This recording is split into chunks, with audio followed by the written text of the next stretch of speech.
Hey, Michael. Oh, what up, dude? Good. How you doing? Good. How was your week? Oh, pretty good week. Can't complain.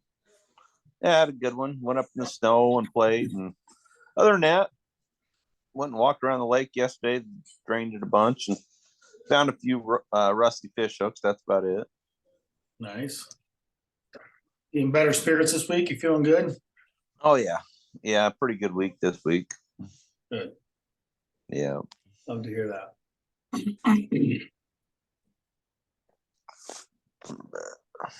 Let's see. Coming on in, coming on in.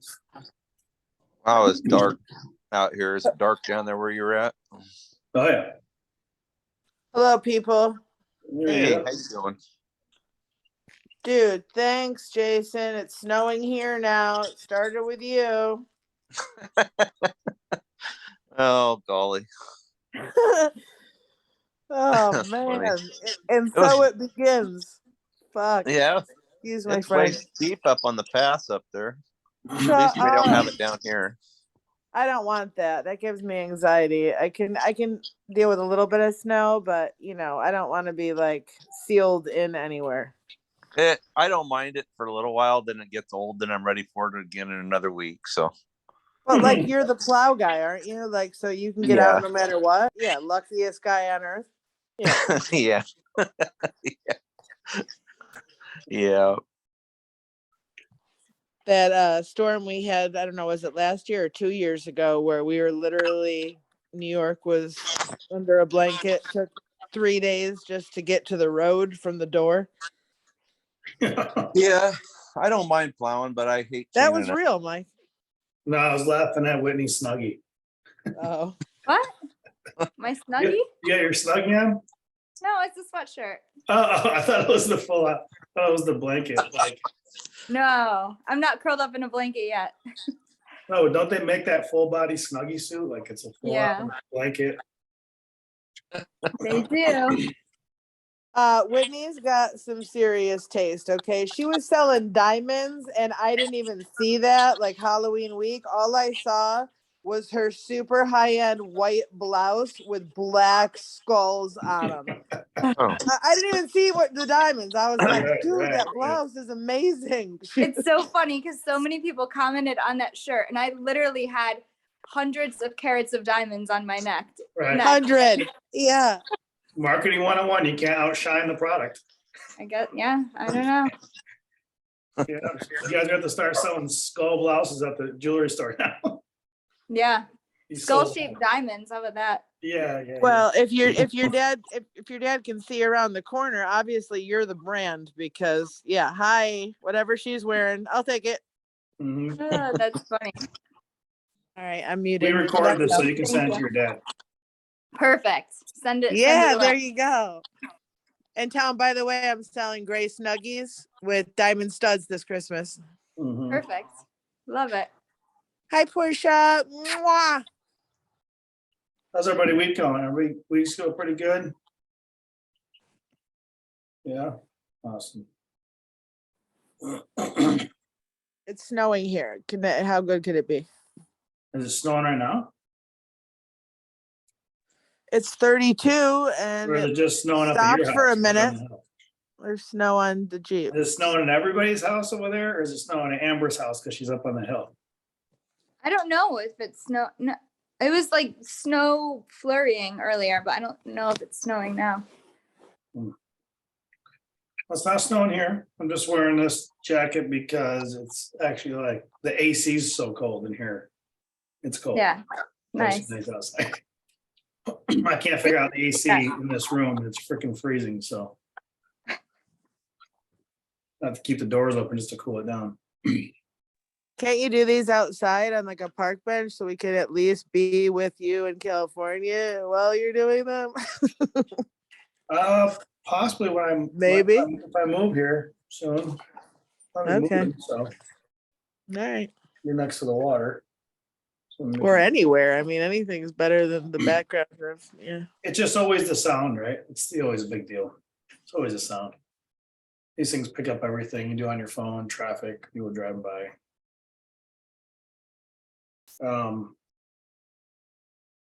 I know usually the real raw and flawed stuff is our week off from like church and the message, but this is kind of a blend for me, so it was a little bit of what the message was and just kind of what was already on my heart and mind about this week's anyway.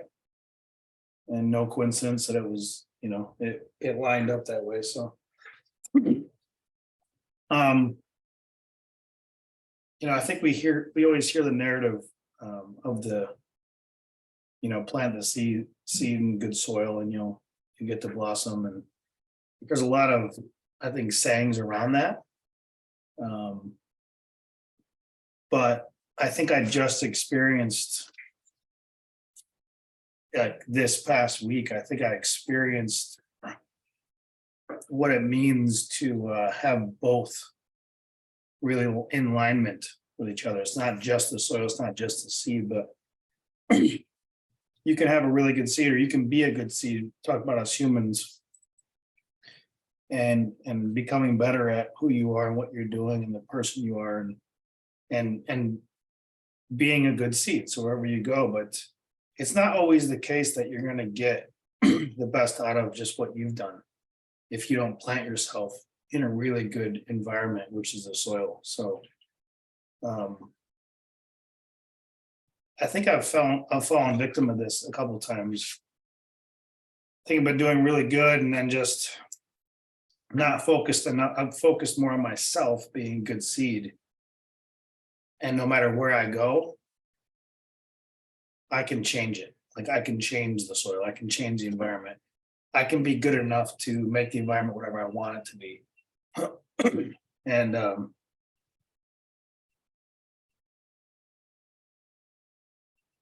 don't know, the timing of it is a bit strange. So like I've been feeling a little disconnected out here with people in general, not the community at church, but I'm still a little bit far away from there. So I go there all day Sunday and then sometimes during the week, but everything else, like just people I've been meeting and talking to, I just feel a little disconnected with maybe the type of person out here. I'm not sure quite yet if it is, you know, where I'm living in California, if it's California in general, if it's me and how I'm witnessing at the moment with my eyes. But there's definitely a disconnection of who I am and who I'm just attracting around me at the moment. So I've lost my way a little bit there. And you know, last Sunday was really good. I got really involved with church, and then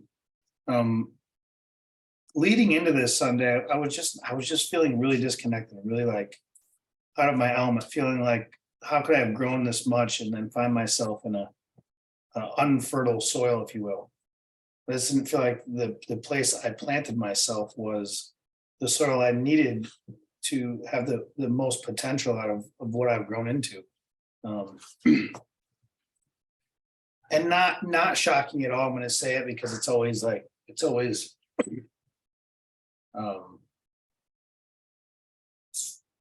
don't know, it's an honor to hear anybody else thinks about you or of you, but you know, leading up to the peak of this moment, how I was feeling on Sunday, we do a rally every week before church, before we do the online session. A bunch of us get together. Portia's always part of it. And we call it Zoe Family, and just we do like a pre-thing to get ready to serve for Sunday, online or in person. And this week they chose to honor me for just the things I've been doing in church, which one was, you know, a shock to me. Two, super honored to even be in those words, super blessed to have people acknowledge any of that, because it's not why I'm there. I'm there mostly it's for selfish reasons. If I'm being honest, I'm trying to grow in my own skin, but it was nice to at the moment of it, the timing of it, right? We do this every week, but the timing of it was no coincidence. And really what it shined light on for me was how could I be in one environment or one soil and feel like disconnected from the earth, feel disconnected from the growth that I know that the seed is good. I know that I've worked on that. Be that disconnected and moments later, change the community and the environment and feel thriving. Feel like, oh, holy cow, I mean, how simple of an answer is that? Like, duh. I felt a little stupid, truthfully, in the moment, because I was feeling a certain way leading up to it. And then when it was there, it was just like, duh, like, we talk about now, it's not about getting to a point of us being perfect, but it's about getting us to a point where even when we fail today, we recover so much faster because our awareness is heightened. Right. And that's where I hope that we're all trying to be, and I hope that this is the point of us doing these things, is not that we never fail again, not that we don't struggle again or get in our feelings or get in our moments, but more importantly, that when we do, we recover a quicker rebound because we see it happening in the moment instead of letting it drag out over hours or days or months or a year and letting it consume us. So, I was present enough to know right then, I was like, duh. Yeah. So we talk about it. It's what I know. It's what I believe in. But I think I lost sight of like, I talk about this all the time with my sister. Anybody knows me really. Like, I think you're a product of your environment, and then you can build both, right? You can build the seed you are, you can build the person you are, but sometimes the environment can really push back at you really hard, make it difficult for you to push any growth of yourself. You can get stagnant. You can become like, if you keep slamming up against a ceiling, like you can't go anywhere. Because you don't have the group, the support, the witness. You don't have the people looking at you in the same light because they're doing the same things and seeing you and believing in you and knowing you and believing in themselves, and that shared idea when you're pushing growth. It's hard to find when you're in a bad environment. So it's easy to go stagnant. So like I've always really was move the environment. I'm a big believer in the bigger the place and the more opportunities of place allows me to navigate through good and bad more often. It allows me to make more choices more often. Whereas if I'm in a closed environment or a small place or an environment that's just very, very, very known to me, or history that I can feel like I've maxed out my ability to do anything. I feel trapped a little bit, but it's funny that I've always said that. That's why I've always gone, done new things, or traveled or moved around or tried big things and moved different states, because I believe in that. But I think what I lost sight of was not the easy, I go back to this all the time. It's ridiculous to quote my dad because he's such a dick in the way that like he really didn't. I don't know that he knew shit, or if he was like a complete genius. I mean, his IQ was off the charts, but I have to hear things coming back up, like no matter where you are, there you are. And like he said it all the time, like, but he said it, it's fucked up to say it loud because I believe in those words, but the way he would say it was like crushing his potential to do anything more than he did. That's why he said it. He was saying it in a different light, like, I mean, yeah, I guess I can move, Mike, and move, and this was just where I'm going to be.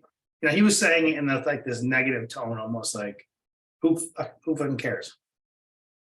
Like, I'm going to move out of here, then I'm just going to be Larry over here. But I think what he was truly saying, because I think he was a brilliant man that was stunted by a number of things. I think his own head, his intelligence, and his environment, and what he grew up in. But I think what he was really trying to say was, it doesn't matter where you are, if whoever you bring there with you is how that's going to be. I shared with all you guys before, like in the past, before I went back to Binghamton this last time, in the past, I set a narrative in my head that I didn't want to go back to Binghamton ever. I set a narrative in my head like that will never be me again. I don't want to be there because of X, Y, Z. And I built this story in my head. And then when I went there this last time, just found it wasn't true at all. Right? It was the only thing. The thing about the place was that made me who I am today. Like the gratefulness and the blessings I have are because of that place. And going back was a blessing in itself to understand that. But just going and changing the environment and changing the soil, if you will, in the terms of this title is like, it could look like a good soil. It could be, somebody else could say it was a good soil and they seeded in that. Somebody else can say, hey, I was in that soil. It was amazing. You got to go there. You got to be in it. Put your seed in here. You'll do well. You'll be amazing. And what I'm really trying to get at is if your seed doesn't match the proper soil, the temperature, the humidity, all these things it takes to grow certain things in certain areas of the world. Certain plants don't grow certain places in the world. Like I think the matchup is more important than just, oh, just change your seed, do better, or just change your environment, change the soil, buy better soil. Try this one. They did well on that. It's not as simple as that. I think it's really matching up what fits properly so that thing can really thrive. Again, just like, I think you pay attention to what you're paying attention to, right? It's like you want a car your whole life, you never see anybody with it, you get it, and all of a sudden everybody in fucking town has it, right? That's what we do. We only pay attention to what we're thinking about. So all this stuff is coming up for me because I was paying attention to it. But if you guys have ever seen that show, Down to Earth, with Zach Efron or whatever on Netflix, he travels the world in like Iceland and all these places, and he tries to find the true blessing of that place. So energy resources, the green life, like helping the planet. Like he goes to all these places. The new season just came out, and it was about Australia.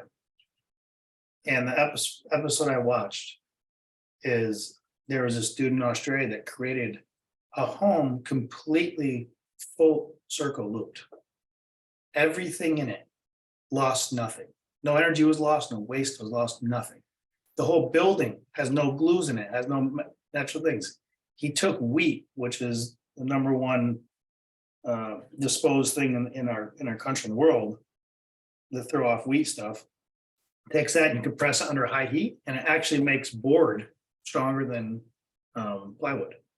He built a whole house on it.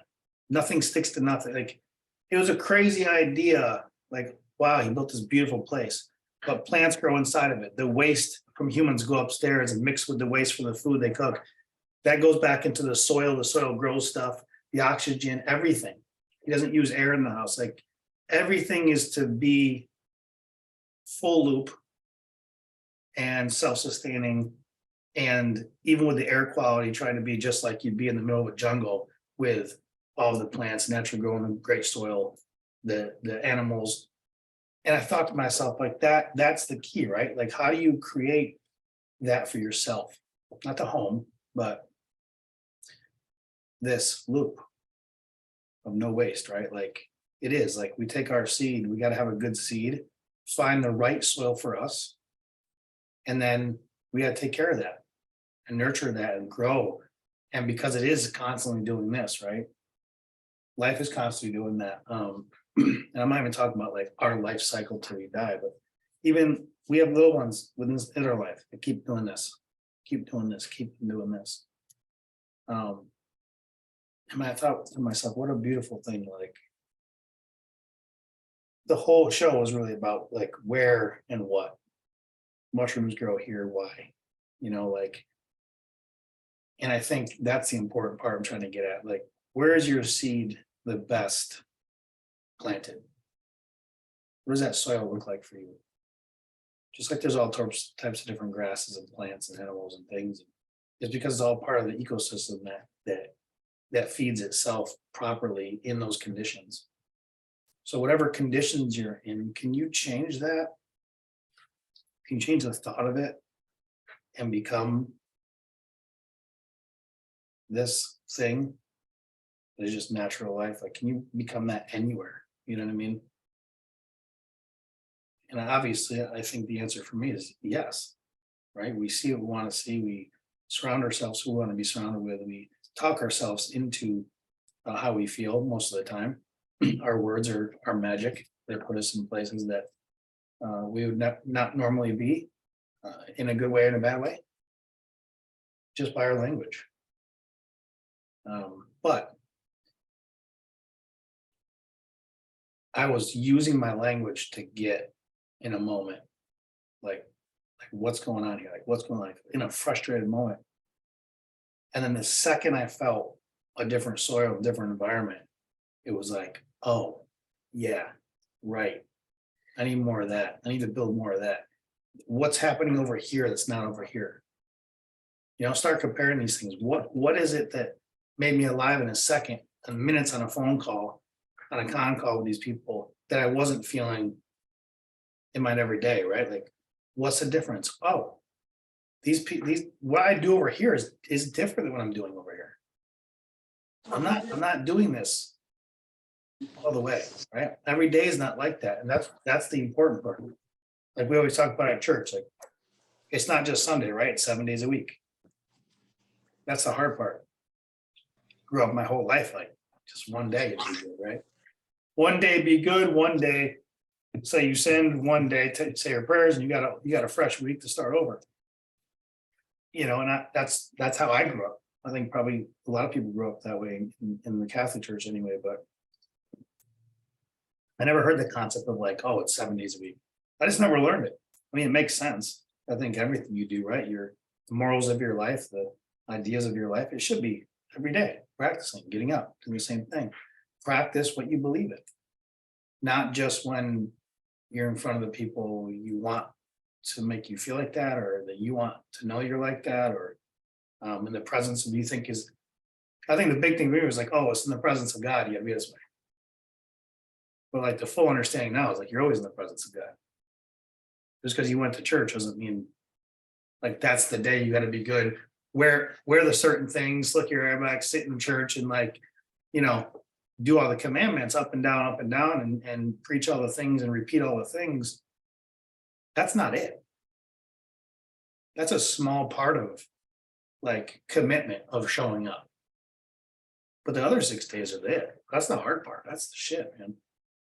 Like I've planted my seed in places before that the soil just rejected me. Like completely. Like I thought I could be in this environment. I thought that my dad's thinking was like, oh, I can, no, that's bullshit. Like really what it means is like, I'm in a better place in my head. If I move in a better place, then those two equal the best. And it's just not true, because the idea of the thought of it is not enough. It's the application, it's getting in the soil, they talked about like topsoil. My ex-partner who's passed away now is in nutrition, he always taught me about the soil you grow stuff in for the cheese and all the stuff they did in the factory, the whey factory. The soil is the most important, but in our government system today, they only have to test a certain 6 inches. They don't have to test where the roots come from, the stuff. So farms can get away with saying it's organic by putting a top layer of soil on it and testing that and saying that's organic, even though the core of the farm is not. Or it's shit soil, or it's been contaminated in the years past or from the area. So there's ways all they get around it, but the point is you can be fooled, is what I'm saying. You know, what if you think you're applying yourself in an organic environment? And it truly is, it truly is people just trying to get at you. Trying to poison the seed, trying to kill the root, trying to block you off from even setting roots in that place, trying to block you from the core soil that you get your roots in, that when you pull that plant or that tree, you can't pull it out. You got to cut it out because roots last forever. You cut a tree down, you're not pulling the roots out of the ground. That would take forever. They go a hole the size of your house. So when we plant our seeds somewhere, are we getting all the way in the soil? Are we all the way in? You know, it's the other question. Are we all the way in?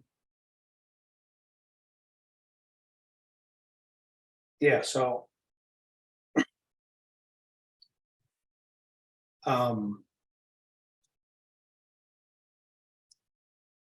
yeah, I mean, it's always ridiculous when I get to these points, because it's I talk about it all the time. I've been on this for almost 2 years now.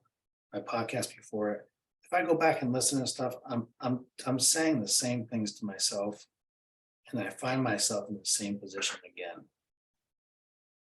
And it just proves to me that what I've been searching for does not exist.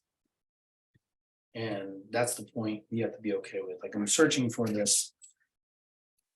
Why can't I be smart enough and understand enough things and be aware enough that I can stop these things from happening? These feelings from coming up, these ideas, these thoughts, these things, these bad things that happen in life, like, and because it's not possible. That's why. Well, can I say something? Yeah. Yeah, Yeah. because that's not how. Well, because that's not how it works, man. Because the more we know, the harder life is. Because ignorance is bliss, and so as we learn, because we seek knowledge and we want to continue to grow, there's a level of existential duality, because it's the line between responsibility and has that been taught to us, and or experiencing the life in front of us and then creating whatever we want the 100 years to look like. And I every single thing you said I totally resonated with, and both for you and for me and for everybody I know. And me personally, I try to live the alternative, but I take a lot of hits because of it. I tried to create a life that is comfortable to me. I was just talking to Jason about this earlier. Like, I don't want to work before 9 a.m. I'm fine working till 10 p.m. I know when my peak levels of energy are. I know that I want to see water and nature in my life every single day so that I can constantly be balanced about like what I am and what I'm made of. I know a lot of things about myself, but I take a lot of hits because then I'm still like living in a weird cyclical cycle of what I perceived was our parents or non-growth or something in some weird way. But then at the same time, I've, watched your life and many, many, many of my friends and peers and things. And I don't want to live, or I don't want to work to live either. Like, I don't want to, just because I could make as much money as I want, then what? Am I married to that? Do I get to actually experience the life I'm living before I'm 60 or before I feel like crap or whatever it is, Right. That might be coming. But for you, just let me say, as a nod to what's still so possible, I think is it's like permissions, like, we can be a king anywhere in any small town. We can also be anonymous in the largest town. And there's gifts in both those things. And, just like last week, like, we can't block him. Even when we're feeling disconnected, that's us actually just not listening to whatever our inner truth is calling us. And, for you, I think it's been permission. Like, you went through the workaholic stage of climbing the ladder and breaking the generational curses and proving to yourself that, you're not like dad, or you're the best of them, or whatever, all these things that we're trying to figure out on our own journey. And you broke through those ceilings and things, but then you now, thank God, with perspective, which is the best gift you can ever be given in life, to be away from a whole entire chapter of your life that was of high importance to you at the time. You can now look back and go, okay, and you have been, and this is what you're doing. You're recreating and planting a new seed somewhere and trying to find that fertile soil, but wanting it to reflect back at you what you're after, right? Or what you think you are, that may or may not be impossible, but it's not. It comes back down to the connection to, there's not just a connection. You can't break the connection. You can't block the connection. You are part of God. You are God's child. Like, when I called you last week and I was like having a minute, and I was just like standing out in the driveway looking up at the moon, and I was like having this conversation with God, and it was so weird. And I was just like, this dawning on me of that I'm a child still, even at 47 years old in the middle of this life. I am just a child. I am a child of God. There's still so much to learn and so much to figure out and so much to, manage. And still, even in that moment, like, the burden of everything that is, just like after losing someone or anything like that, is gone, in the way of like, you can give yourself permission to live any life you want. And you have to know that you're worth the life that when you look at it, when you're in it and you're looking around, you're not just selling yourself short. Like too many people are just like living in a house or living in a situation or living wherever they live and just like dealing with the surrounding around them and trying to be grateful and like, no, no, no, no, no. Lucky for us, like we're not those people. And so if you can match your living situation and what you're seeing every day when you open your eyes and before you go to bed to your soul being happy, then you can actually like experience the life that you're looking for. Yeah. And all the other connections will come to you, just like when you were on Right. Sarasota, when you're just, your life matches what you think your heart feels like. Mhm. All of a sudden people are coming up to you like, what is it, Christmas in July, and you're making friends and life is good because you're literally living in what you want. So that's what you have to continue to do. Like in Phoenix and Arizona and stuff, you had an awesome life and a beautiful life and a beautiful condo and a beautiful place where you lived and beautiful friends and beautiful cars and all the things were beautiful, but it was contained and it wasn't like the life you like ultimately want, like it was just life that like allowed for the rest of the life, like Mhm. close to your work, like high end, what you'd expect from Yeah, your sector. But it wasn't like your dream if you had time to like hire an interior decorator, not that you would, but like if you had it like the way you'd want it, would it be like freaking Tom Hanks and Big? Would you just have a giant loft with like a basketball net in there? Or like, you know what I mean? Like what is Mike Pinky actually like? What does his place really look like? That's not just like a room somewhere right. to sleep in, like another hotel or whatever. So anyway, Yeah, I yeah. love you, and it is all possible, and you can create it and manifest it and have it be anything you want. But a lot of that is permission. Like you don't have to just live to work or just be where you are because it's better than where you were or whatever. Yeah, You just totally. keep going and going and growing. Doesn't matter. Totally. I mean, everything you said is dead on. I mean, I like the perspective for me is really as simple as like I don't know if you ever even did this when you grew up, but Marco's mom used to have the garden behind the house, behind Dad's house. Remember that?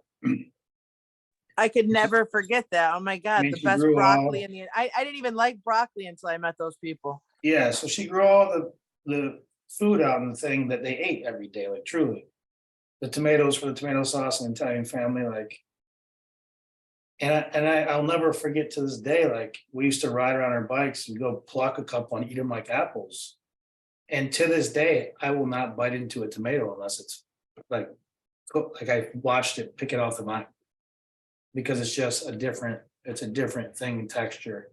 And I think that's it, right? Like, can you grow food in soil and be edible and for people to live? Yes. Does that mean that's the best way to do it? No. I guess that's what I'm really getting at. Like, you can be confused or led down a wrong path. And we talk about all the time, devil, where she closes, he tricks you. His design is to trick you. That's the idea. Like, especially when you're doing better. The idea is he's going to keep getting in front of you. Like, remember the Liquid Terminator, where he formed himself into anybody else he saw.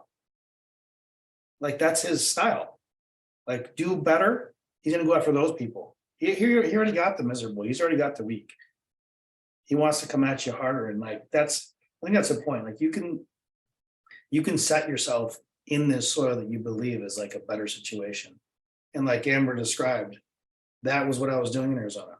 If you looked from an outside, and even I did, at everything possible. Like, there was nothing I could have wanted for. But it was the food that was being grown in Ohio on the carts, sprayed pesticides so it lasted longer, put in trucks, shipped to the store. By the time I got to the store, had to have all those chemicals on it in the ground and on it just to get to me so that I could eat it from a store versus if I walked outside and pulled it out of my yard. And that's what I'm talking about, the circle, really. The circle of like life thing is like when you grow it and it comes out and you put it in the soil and you can see it.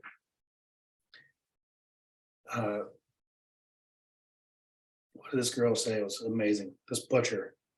One of the guys is vegan, so he didn't want to sit around. And the girl's gonna take him through the butchering. She self-sustained farm, but she also kills the animals at the end, right? Like, but humanely. And he said, some people say, why can't you, some people say, how could you eat an animal you don't know? Like, I mean, how can you eat an animal you know? Like, how could you raise it, have feelings, this animal on your farm, and then butcher the thing and kill it? And her response was, how could you eat an animal you don't know? And I thought to myself, fucking A, right. Like, I mean, every day we're eating food and things that come from who the hell knows? Nobody, you don't ask that question. You have no idea. Fruits, vegetables, meats, you have no clue where it came from, how it came from, anything. But it sat in raunchy coolers for a week before it got shipped to you. Like, we don't, ask anything. So when she said that, I was like, holy cow, what an amazing, how could you not? And her point was like, she knows, she raised those things humanely, fed them well, took care of them. The meat's not, and the whole thing is a process. And when she does at the end, it's more towards the end of the life cycle, because that's life cycle for other species to live, just like out in the wild. So I thought, wow, what a concept. But isn't that just what I'm talking about?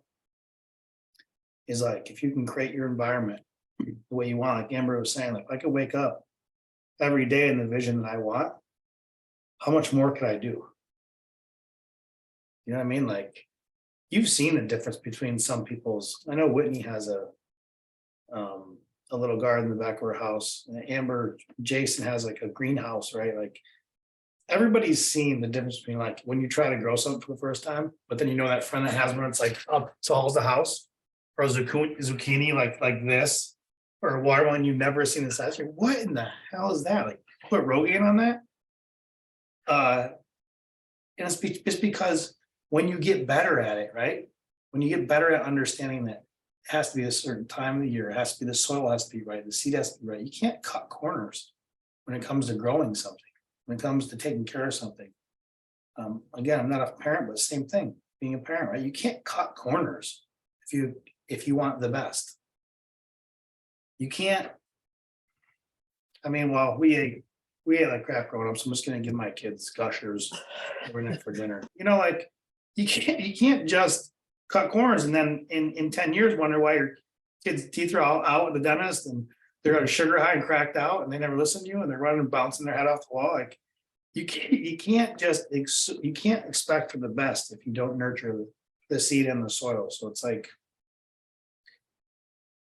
the more I pay attention, I pay attention to one side and the other, right? And it's like both. I gotta keep crisscrossing them and making sure that no matter what, I put myself in the environment that is 100% what I want to see every day with my eyes.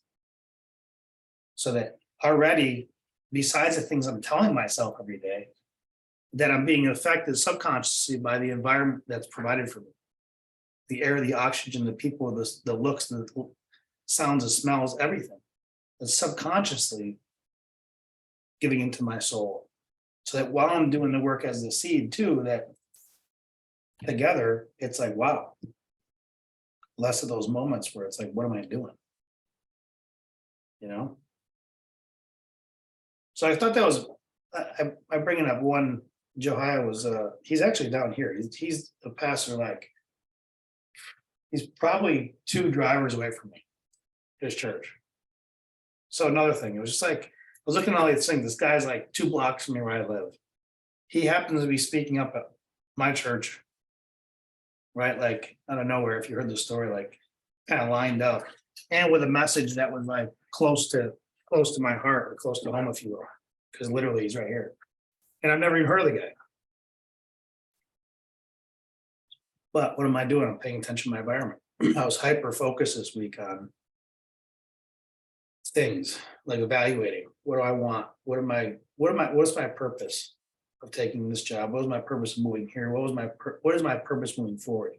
So that I don't go my next year, 5-year cycle and go, oh, okay, now I'm gonna start doing this over. Right. So I was evaluating, all I did was I saw my environment in front of me. It's like, oh, Oh. Oh, shit.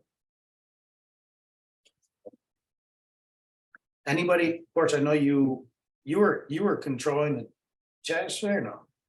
Were you on? Okay. So Yeah. obviously, yeah, so obviously you saw the message. Anything, so a lot of great things. He was really good, by the way. I thought he was really good. Anything that sticks out to you, for you personally, that stuck out to you, that message that resonated? I just loved how he said dig deep, right? Dig deep in all of the areas of our lives. And I think that like when you had said one, how deep are we planted? And then also having the discernment of to know what is good soil and what is good soil for one is not good soil for another. And so I think like, yeah, we're ever evolving and, having to find our place, like we're not always going to stay planted. And I think that's one of the biggest things we have to learn in life is that we're going to be ever evolving. And, especially when we have this uniqueness about ourselves where we're owning our truth, we will probably be met with more resistance of others along the way, right? And we have to just keep digging ourselves deep into what we know is true for us. That's kind of how I interpret it in that way. I like that. I like that. It's a good way to look at it. And I think of it this way too, like, you didn't relate it to the theme of like, we always say the seed planted in the good soil reaps the harvest beyond wildest dreams. But I always think of the seed as the word of God. The ground is our heart and the seed is always perfect. And right. So like, we always talk about like church is not just one day, it's every day. And we can often get taken off course, right? Sometimes we can read the word or we can hear the word in church, but we struggle to see a harvest in our lives. And it's not because the word doesn't work or because everything else in our lives it's because sometimes our focus is getting competed with, right? From the doing over the being, over what we think we need to have, over who we think we need to be as well, right? And so sometimes I think maybe like the ego gets in there or we get comparison, right? And so just reminding ourselves too, I think every day is a day that we serve and we honor God, and everyone has the same 24 hours to do that, and just giving that meaning to worship him in whatever way it means to us. Yeah. And however that looks for us. And So, I think that another way to me is how we continue to keep, because I think like we have to keep, like, if we're not planted deeply, right, then we're just there, right? We have to be what does he planted say? deep. You can blow away. Right, we have to be planted deep into something, right? And so like, yeah, that's how I guess how I'm interpreting it. So like, yeah, and just planting ourselves deep in all areas of our lives, whether that's our relationship, our purpose, our work, the word of God, going to church, different things, and worshiping God in different ways. And just honoring that. That's how he started it. He started with if you're standing on the sand, you'll get blown away in a storm, but if you're standing on the rock. Right, which was a great, I don't know what part of the Bible that's from, but yeah, he talked about that, and very relatable, because I think we've all been there before, where we've been so vulnerable in a way where we've gotten blown from this to that to the other thing, right? And so it's kind of like maybe when he says, when we're digging deep and we're really getting planted, it's identifying who we are and really identifying and connecting with our identity, right? Our individual uniqueness and our identity, and then owning that individual identity of who we are. Yeah, I love that. Amber, where'd your upper body go? Hi, Your upper body disappear? What happened? I'm making, I can only see your deveining, forearms. I'm deveining shrimp.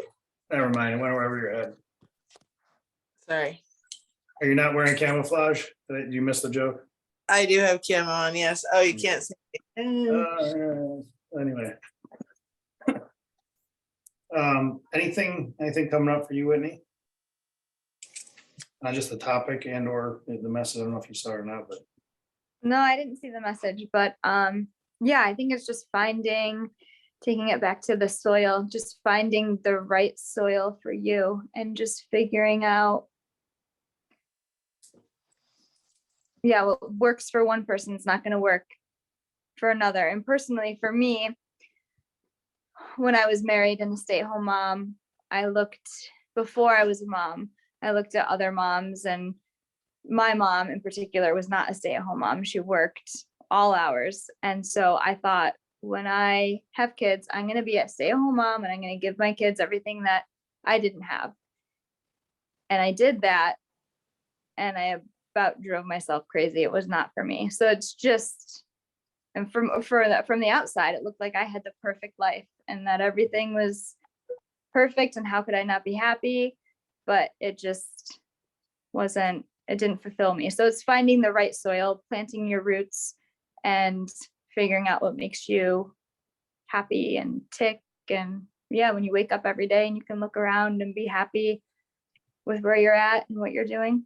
So yeah, totally. I love that. Yeah, I mean, what keeps coming up for me is Amber and I are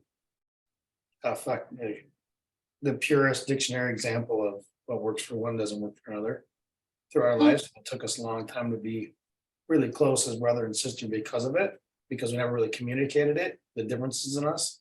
I think we just expected, the way we grew up, I think we expected things from each other that probably weren't true without speaking it. But what's coming up for me is like, I remember a very clear conversation I had with her about, I thought the time what was going on with her life is she moved out in Perkiomenville in the middle of the woods, and she lived in this pretty kick-ass, like kind of guest house cabin thing off this family's house. That I think out in the middle of the woods, like nowhere, like no service, like nothing, like light a fire every night. With a pond and her dog. And I remember this conversation we were having because I was living a completely opposite life. I was living in Scottsdale. I was living completely opposite, buying everything that I thought I deserved, earning as much money as possible, trying to I'm gonna buy a house because I freaking can. I'm gonna buy a car with cash. I'm gonna do everything that I wasn't allowed to do or wasn't given to me. I was like living that style without being a dick about it. And I had a conversation with my sister, and it was truly about, I thought that she was hiding. And I remember saying that to her. I said, I think you're hiding out there because you just got out of the relationship and the marriage and it wasn't like, like as we grew, we became brother and sister and then best friends, and we got to revisit all of our conversations of the past. Like, remember that time we always took our heads off? Remember that time my mom's, like when everybody lost their shit and she cried, we left, like you left. Remember that time in Arizona, we're about in the middle of the street crying, like yelling at each other, like we have to revisit all these conversations that we already had, but we had them with zero understanding of, like, when she's planted in a certain soil, she is not like me. In a lot of ways, like more ways than not, right? Like, and I'm the same way. But it took us a long time to know that about each other. Because I think what I was trying to do, at least from my side of it, was I was seeing success in my life and I wanted it for everybody that was close to me. So I wanted them to plant their seed where I planted mine. Like, do what I do and we'll all be like this. I did with my mother too. I tried to like push and force her to come to Arizona. Like, I thought, I found the soil, I found the seed, I found the thing. Come here, plant everybody over here, we'll all be good. And it took me a while to realize that. And I think that's probably what strengthened our relationship, is because truly, like Whitney touched on, Portia, is like, it's not what is awesome for another person is just, it could be misery for somebody else. It could be misery. Like, come to Hawaii, you're gonna love it down here. When Amber's living in Hawaii, like, you live down here, it's freaking beautiful, it's amazing. It's like, I went down, I spent a month, it was awesome, and then I wanted to kill myself. Because it was like, I saw everything, I saw the whole island in 3 weeks, and I was like, okay. Now what, the like quickest way home is a 6-hour flight? I'll come back, like, no, I can't deal with that. But she had a different energy when she lived there, like, that I couldn't relate with. So yeah, I think it's super important, like. Find It's the about quality of your own soil and the depth of how you want to be rooted in it. Yeah, man, there's so many. Think about how, you watch any National Geographic special or anything from, when you get to see the rest of the world and it's just natural form without people. And look, there's all kinds of beautiful plants and trees and animals that are, specific to certain areas, and they really, like you said, do well in certain environments and whatnot. And only thing that truly matters is that when you look around, it's a reflection of you, like whether people, environment, or anything. And so the good news is that we are the fortunate few that get to know that, so that we can create the environment that we want to be in. And look, even if we mop floors at Walmart overnight, whatever pays the bills, if that means that I could wake up, if I love the ocean and want to surf every day, if that provides that lifestyle for me, well then, oh my God, did I happy? Because freedom above all, I think I think that in my life, I figured out that freedom above all is my number one core value. And then, of course, health, love, connection, friendship, all those other wonderful things, laughter, music, nature, but freedom above all, because that means that no one is inhibiting I'm responsible 100% for me, whether I am happy or sad, it's me. Yeah. And I every day. And that's part of the frustration when I know that I'm having a rough time, is that I'm pissed off at myself. Right. Yeah, because it's a dumb moment of realization. It's like when it hits, like, Mm-hmm. And that's what I just had. I had it on Sunday. It was so clear as day. And it happened literally. We were on the video thing. I was like, we were on the video thing, and I was feeling a certain way, and then they were all saying that, and I was like, it's like, no, please. I was like, almost initially like, please, no, don't do this right now. And it, like, I felt bad about that, because I felt they were trying to honor me and who I am, and immediately when they started saying, I was like, oh, please, not right now. Because I was so in my head about what I was already thinking about. And it felt like, okay, just stop it. Like one of those I used to do, like my mom used to do all the time, like come at me and like not really care why I was upset. That was the most wonderful superpower my mother was. She didn't give a shit why you were feeling bad, truly. I'm not in a bad way. She just had so much love for you that it was like forced it on you. It's like, I don't care, whatever it is. Here, get in here. Like, get in here. Like, get some loving, get some hugging. Like it. And there's beauty to that, right? It's like what she was always doing was nothing's too big. Nothing's that bad, is what she was saying.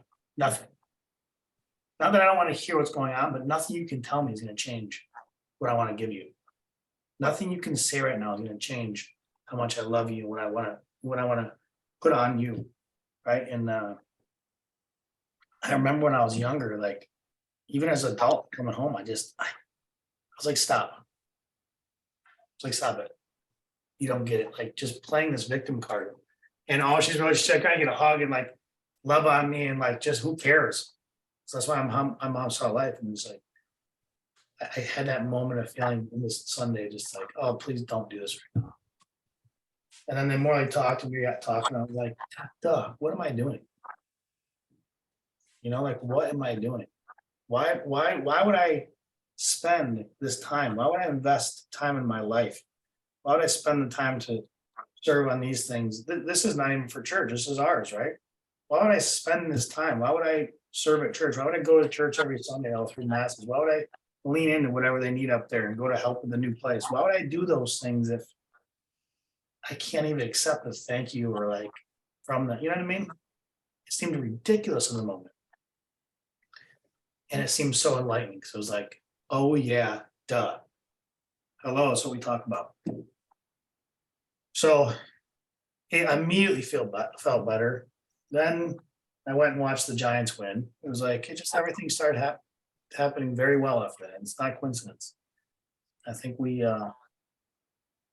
can really control the narrative of our days and our lives when that soil is really rich, or we're embedded in it. We got embedded in it. Our roots are going deeper than the topsoil. When we're flourishing in there, we feel the sunlight and the water and the people. I think that's what that is, the sunlight and water, like the people in your environment, truly recognizing you and saying things about you, like, you're amazing, I love you, you're great.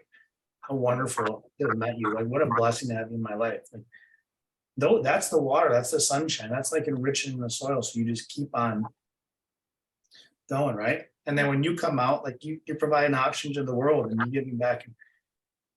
It's just, man, gotta watch out for the soil, I think, you know? And who's caretaking it. But anyway, I'm sad Jason keeps getting knocked off. He seemed like he was having a better week. I talked to him before everybody got on. He seemed in a better mood. But I'm sad he got keep on getting kicked off. I'll just have to send the video. In 2023, we should all plan a retreat at Bay because it looks like the most fun place on earth. Just go and do, like, their idea of fun is like, Side by it'd be side. fun mowing the lawn at his house. Yeah. It would actually be fun mowing the lawn and like cleaning up cow shit, because like there's tractors and toys. You have fun, but also like we're like working for it. Well, I know the holidays are coming up. I don't know what days land on anything. I know Zoe's done for the season, probably not till end of January, I think. Next Monday, 5th. Yeah, it's the 21st. It's good. Yeah, so we'll just keep doing it. If something comes up, like I think every Monday is kind of good. It's not like in the middle of anything, 21st, 28th, 5th, 12th. Maybe like the last week in December or something. It might be crazy because it's Christmas, like the day after Christmas, but we'll play it by ear, but we'll come together next Monday. And yeah. I appreciate you guys. Appreciate you guys letting me bounce stuff off you all the time and letting me show up and share. Sometimes I share stuff that's on my mind about the world. Sometimes I share stuff that's truly just about me and selfishly only about me. But I appreciate you guys listening to both because it matters. It always helps me the rest of my week. It gets clarity on my mind. It gets support with thoughts. I'm blessed to have all you guys in my life. So I appreciate you showing up. And I hope you have a wonderful week. It's gonna be an amazing week. Amazing week of the 14th, middle of November, and then holiday season. I hope nobody has up Christmas shit yet. It's not even Thanksgiving. Oh, mine's up. Whitney, Mine's I can see in the background. I can see in the background. You're supposed to wait until the 26th. Everybody, every year. Oh my. My God. God. That's amazing. Oh my, super friend. I'm It decked gets out. earlier every year. People are gonna start doing October. Yeah, well. No, not Then October. Christmas, You then can't- Halloween, then Thanksgiving, then Christmas. There you go. All right, guys. Love you all. A couple of things. Brandon. Send some extra love to Brandon. He's trying to start this singles thing in person out in Phoenix. I love that. He's really taken on a challenge, and he said some really nice things about Portia and just his motivation, I think, was just being in the group with all of us and just all of us showing up, and like it gave him this strength to like do right. And I think we should lean in and support. We can't be there in person, as I know it's an in-person thing, but whatever we can do, send messages to him online, keep supporting it, sharing it, because I love that he's doing it. I know it's something that he's always been talked about and struggled about, like just the single life out there, and especially with what's going on with him constantly, and feeling that he can be involved. So the fact that he's taking leadership and leading that group is just is awesome. I'm so proud of the kid. And I want to keep supporting him. So anything we can do there. And then Lauren, I know she hasn't been showing up, but I know she's going through a ton. And the accident too on top of it, and relationship stuff, like there's a lot going on with her. So let's light up the group a little bit more through the holidays at least. This is the season where the people that don't have people to lean on, it gets hard. This is the really tough season coming up for a lot of people. And a lot of people are quiet about it. I mean, people that are really close to you, you won't even know, like, this is a tough season.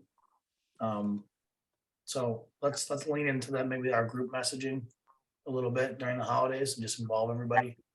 And if you're doing something cool or with family or some pictures or I think it'd just be nice us to support each other. So and that's it. I love you guys. I appreciate you so much. See you next Monday.